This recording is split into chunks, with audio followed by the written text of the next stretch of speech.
Hello guys, সবাইকে Tanmoy YouTube চ্যানেলে স্বাগতম। সাথে আছি আমি তন্ময় আর আমার জুয়েল ভাই। সকালে আপনাদের একটা ছোট আমাদের ফার্মের কিছু আপডেট দেখাইতে আসলাম। আসলে দেখতে পাচ্ছেন যে আমরা বাচ্চাগুলোকে কীভাবে যত্ন নেই এই বিষয়টা নিয়ে আপনাদের কাছে একটু আসলাম। কারণ বাচ্চারা শরীর স্বাস্থ্য একটু তুলনামূলক দুর্বল ছিল। সেই দুর্বল না, মানে আমাদের চোখে দুর্বল। এই জন্য আর কি বাচ্চাটাকে একদম ফুল আপনার মানে স্বাস্থ্যবান করতে যা যা করা লাগে আমরা সেই চেষ্টাগুলোই করি। আসলে আমরা বাচ্চার স্বাস্থ্য ভালো রাখতে দুধের বিকল্প নাই। আমরা কি করি, আপনার যেহেতু আপনার এসব গরুগুলোর প্রচুর পরিমাণে দুধ হয়, সেহেতু সব গরুগুলো যদি আপনার সম্পূর্ণ দহন না করা যায় তাহলে তার কল্যাণে বিভিন্ন রকম সমস্যা হয়ে থাকে। এই জন্য আর কি আমরা একটা নির্দিষ্ট পরিমাণ মতো দুধ বের করে নিই। তারপরে বাচ্চা এই যে দেখতে পাচ্ছেন যে দুইটা সে দোয়াচ্ছে, দুইটা আমার ভাই দোয়াচ্ছে, আর দুইটা হলো বাছুরের জন্য বরাদ্দ। তারপরেও যখন আপনার দম শেষ হবে এই বাকিটুকু আবার বাছুরকে মানে খেতে দেওয়া হবে দুপুরে, আবার বিকেলে তো আবার সেম প্রসেসেই খাবে। যাই হোক বলে নিই, এটা হলো ষাঁড় বাচ্চা। এটা হলো আমার বাসার একটা জার্সি গরু। আমার বাসার 3-4টা জার্সি আছে, 3-4টাই খুব ভালো ভালো মানের। তার মধ্যে এই জার্সিটা একটু অন্যতম। এই জার্সিটার মানে যেদিন থেকে প্রথম আপনার সে বাচ্চা দিয়েছে সেদিন থেকে আজ পর্যন্ত তার দুধ বন্ধ নাই। আপনারা এখন ভাবতে পারেন যে ভাই, যখন আপনার গরুটার পেটে বাচ্চা হবে তখন তো দুধ বন্ধ হয়ে থাকার কথা না। তখনও দুধ বন্ধ হয় না। আপনার এই বাচ্চাটা যখন হয়, এই বাচ্চাটা হয়েছে আপনার দুপুর 2টার দিকে, এর মাঠ সকালে তখন 5-6 লিটার দুধ গ্রহণ করা হয়েছে। এই জন্য বলছি এই যে বাচ্চাটা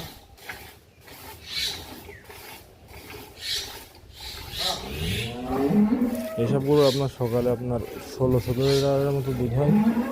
মানে 2 বেলা মিলে সবের আর কি 25+ দুধ হয়, 23, 24, 25 এমন। এখন আপনার সারা রাত এ হলো মায়ের কাছ থাকে।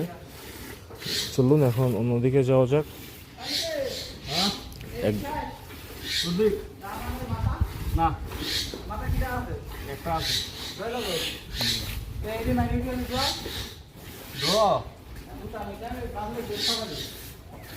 চলুন সামনের দিকে যাওয়া যাক, আরও কিছু বিষয় আপডেট আপনাদের দেখাই।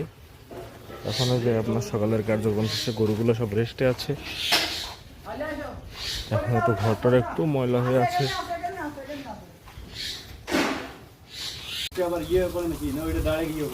100 বছর পর্যন্ত থাকে শহর অঞ্চলে, 100 বছর পর্যন্ত বেঁচে থাকছে। কুটি দাঁড়াইলি এবার খাও, দাঁড়ানির বাড়ি বাগাও, তাই বাগাবি না। দেখো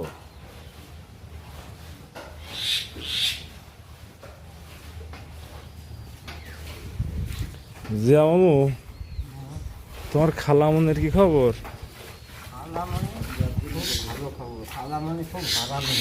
হ্যাঁ, হারামি হয়ে গেছে।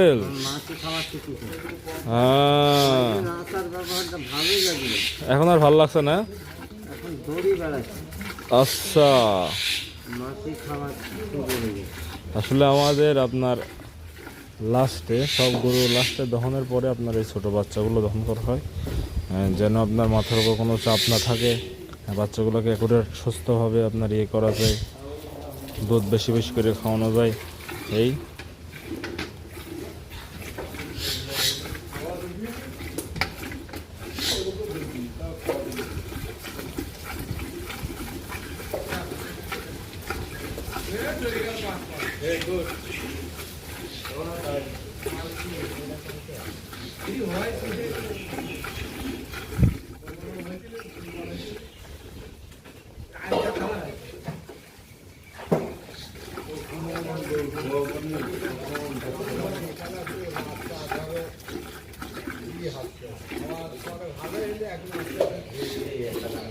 এটার বাচ্চাটা বকনা বাচ্চা। আমাদের ফার্মে কিছু বড় বড় গাভী আছে, তার মধ্যে এটা একটা বিশাল বড় গাভী। হলে ক্যামেরায় এতটুকু আটানো অসম্ভব।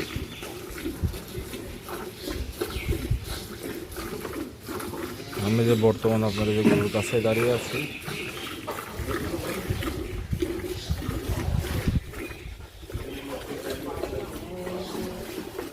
আরে যে সব বাদ বাকি গরুগুলো দেখেন শুয়ে আছে যে যার যার মতো।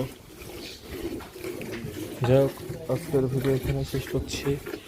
সবাই ভালো থাকুন, সুস্থ থাকুন, আর আমাদের চ্যানেল ভালো লাগলে আমাদের চ্যানেল সাবস্ক্রাইব করে দিন। ধন্যবাদ।